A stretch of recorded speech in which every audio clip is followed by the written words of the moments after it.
Assalamualaikum warahmatullahi wabarakatuh. Kami dari kelompok 6 dari kelas manajemen D akan mempresentasikan materi mengenai apa itu manajemen, kemudian jenis-jenis strategi dalam perusahaan bisnis, serta perumusan strategi dalam perusahaan bisnis. Sebelum lanjut pada pembahasannya, perkenalkan nama saya Dinda Eka Agustina, kemudian dua rekan saya, Liwaul Wilayah, dan ada Fikri Rusdafa.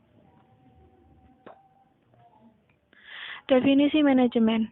Manajemen merupakan sebuah proses perencanaan, pengorganisasian, pengarahan, pengawasan sumber daya finansial manusia, serta informasi suatu perusahaan untuk mencapai sasarannya. Secara universal, manajemen adalah sebagai penggunaan sumber daya organisasi untuk mencapai sasaran dan kinerja yang tinggi dalam berbagai kegiatan organisasi profit maupun non-profit. Di samping itu, manajemen juga mempunyai fungsi dasar. Yang pertama, fungsi perencanaan, yang mencakup penetapan sasaran, penetapan strategi, menyusun rencana untuk memadukan dan mengkoordinasikan sejumlah kegiatan untuk mencapai sasarannya. Fungsi yang kedua, yaitu pengorganisasian, yang mencakup apa yang harus dilakukan, bagaimana cara melakukannya, siapa yang harus melakukannya, dan siapa kepada siapa harusnya melapor. Fungsi yang ketiga yaitu memimpin.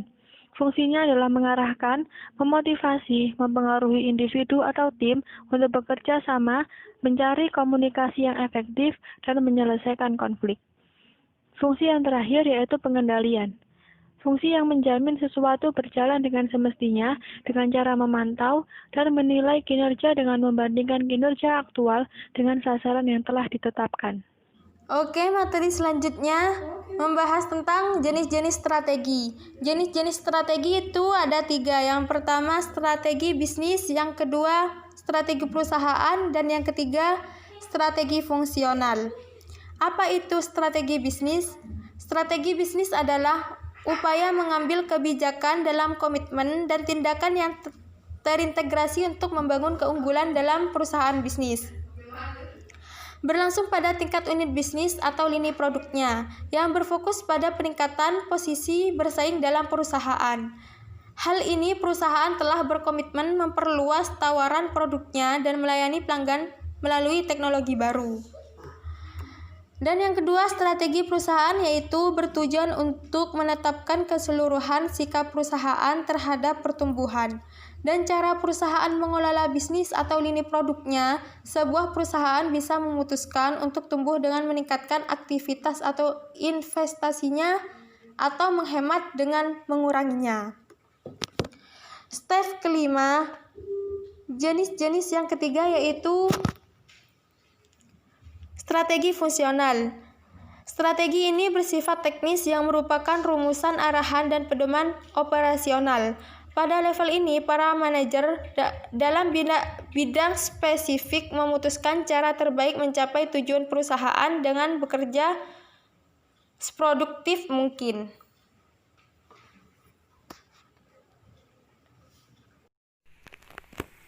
Assalamualaikum warahmatullahi wabarakatuh. Saya melanjutkan penjelasan dari Liwaul Wilayah, menjelaskan tentang perumusan strategi. Perumusan strategi perusahaan bisnis dibagi menjadi 4. 1. Menetapkan sasaran strategi. Sasaran strategi merupakan sasaran jangka panjang yang langsung berasal dari pernyataan misi perusahaan. 2. Analisis SWOT. Setelah tujuan strategi ditetapkan, organisasi biasanya menempuh proses yang disebut analisis SWOT ketika mereka terus merumuskan strategi mereka. Proses ini mencakup penilaian kekuatan, kelemahan organisasi, serta peluang dan ancaman lingkungan.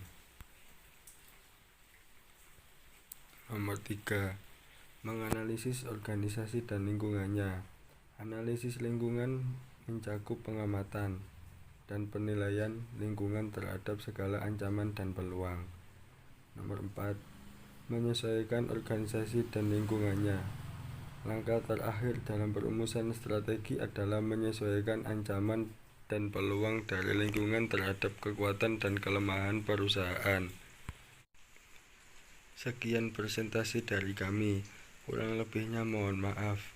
Jika ada yang kurang paham atau tidak sependapat dari kami, bisa ditanyakan. Assalamualaikum warahmatullahi wabarakatuh.